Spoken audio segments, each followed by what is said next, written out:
Why do we keep journaling? We spend years filling notebooks, shelves, stacks of them, and most of those pages we'll never read again. So why do we keep doing it? Maybe it's not about preserving anything. Maybe it's about staying in touch with ourselves. People always tell you to start fresh. New year, new planner. I don't. I keep adding to the same old book until I don't want to. This one, it's evolved over a decade. There's something comforting about the wear, the uneven pages. It reminds me that plans aren't promises. They're just traces of a moment when I try to see ahead. Some would call it messy. I call it honest. Maybe you do it differently. That's the beauty of these little systems. They adapt if you let them.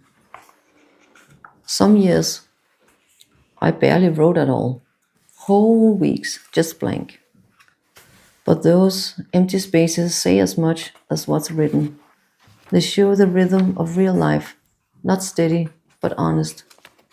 When I flip through, I see receipts, little drawings, ticket stubs, pieces of days that felt ordinary, but glow now. Sometimes I'd start by answering the prompt and end up writing something I didn't know about myself. Maybe we don't need to fill every page, just leave proof that we were here. It started as a planner, neat, dated, predictable. But somewhere along the way, I stopped planning and started living on the page. A list turned into a thought, an experience turned into a memory. Writing didn't freeze time, it helped me travel through it. That's the thing with notebooks. They become whatever life needs them to be. When I flip through old notebooks, I notice something. Some pages capture life, tiny, ordinary pieces, a coffee receipt, a list for a trip, a pressed leaf that somehow survived years of moving house. Other pages process life. They hold the thoughts I didn't know how to say out loud.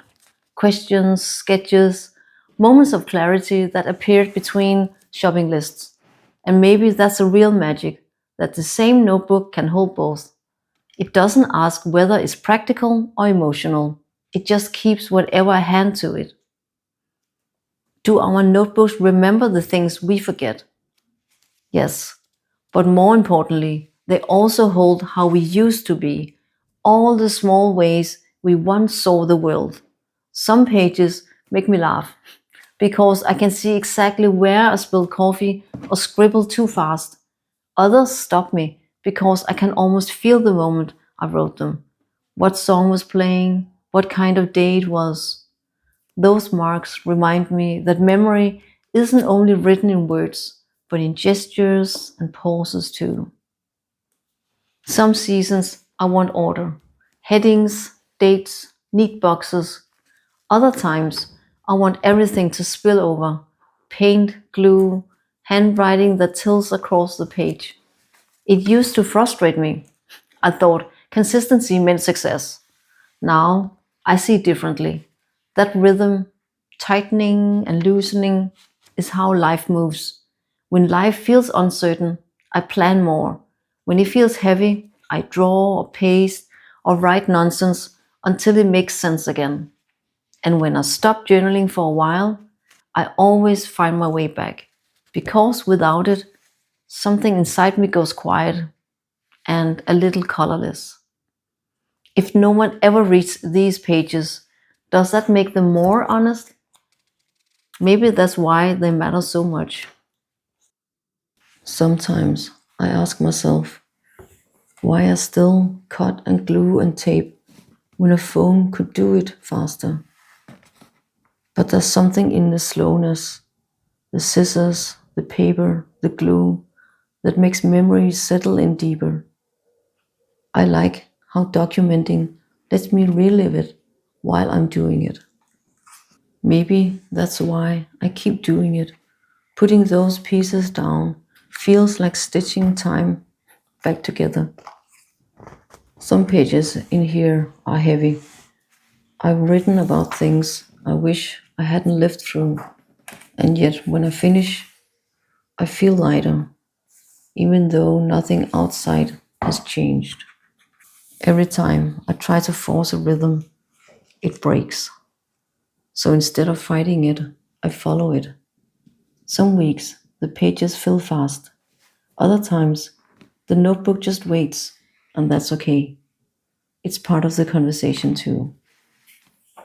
Over time, I stopped dividing my notebooks into roles: planner, diary, sketchbook, because really, they're all part of the same conversation. There's an envelope from Rome with a leaflet still tucked inside. Every time I see it, I remember that first adventure my partner and I took abroad. The light, the air, the sound of footsteps on cobblestones that had been walked for centuries. There are pages that smell faintly of old paper and ink, ones that carry the seasons with them. Sometimes I find tiny notes or sketches I forgot I ever made. Those are my favorite discoveries. Small proof that I've always been curious, even when I didn't realize it. Each book adds another layer. Layers of who I've been and who I'm still becoming. That's what we're really keeping. Sometimes, when I reread old journals, I barely recognize the person who wrote them. Her worries, her tone, even my handwriting is different. It's like watching a stranger live a life that used to be mine. But that's strangely freeing because it means I've grown. That version of me had her purpose. She got me here. So journaling isn't only about who I'm becoming, it's also about who I am right now and how every version of me leaves a layer on the next. Why do I sometimes need to see my own handwriting to believe my thoughts? Maybe because that's the moment they become real. Maybe journaling isn't about fixing or controlling life. Sometimes it's about unburdening it just enough to breathe again. What keeps you coming back to a notebook? I'd really love to know. Maybe that's what these pages are really for. Not to keep life under control, but to keep it close. They hold the proof that we're changing and the comfort that every version of us still belongs. Because we're never just one story, we're layers, living, shifting, overlapping, layers of the same person, still unfolding. These notebooks remind me that we don't capture life to pin it down. We capture it to understand, to make meaning as we go. This one started as a gaming journal. Lots of notes for different computer games. Nothing perfect, just thinking on paper again. Sometimes I look back and hardly recognize who I was. It's like meeting an old friend and realizing you no longer speak the same language. But maybe that's the point. Every version of me spoke the language you needed at the time. Yeah. Then it became a drawing journal, just random drawings where I was training myself again after a hiatus. I really like that paper listens without judging, even when it doesn't have answers. I've used many notebooks, but this one always finds its way back to my desk. Sometimes it's for work, sometimes reflection, but it changes shape just like life does. It's like a river running beside me. Some years, just a dry bit, others a flood, but always there somewhere. carrying me back to myself. I don't write every day, not even every week, but I always come back because even when I've stopped, it reminds me I still can and is waiting for me. There are still so many pages I haven't opened with you yet. Old notebooks, new ones, and the ones still taking shape on my desk. Each of them holds a different kind of moment, and I'll keep sharing them one by one. Some pages help me think things through, little plans, reflections, and the thoughts I untangle as I write. Others become more visual, images, color, scraps, and the memories that settle in as I work with my hands. But through them all, I keep everyday life close, where snippets, feelings, and plans all live side by side.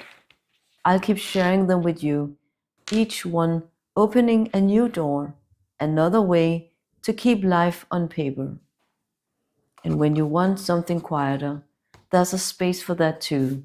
A place to sit with your own pages or let the quiet journaling keep you company. Thank you for being here. And come, walk with me into the pages still waiting.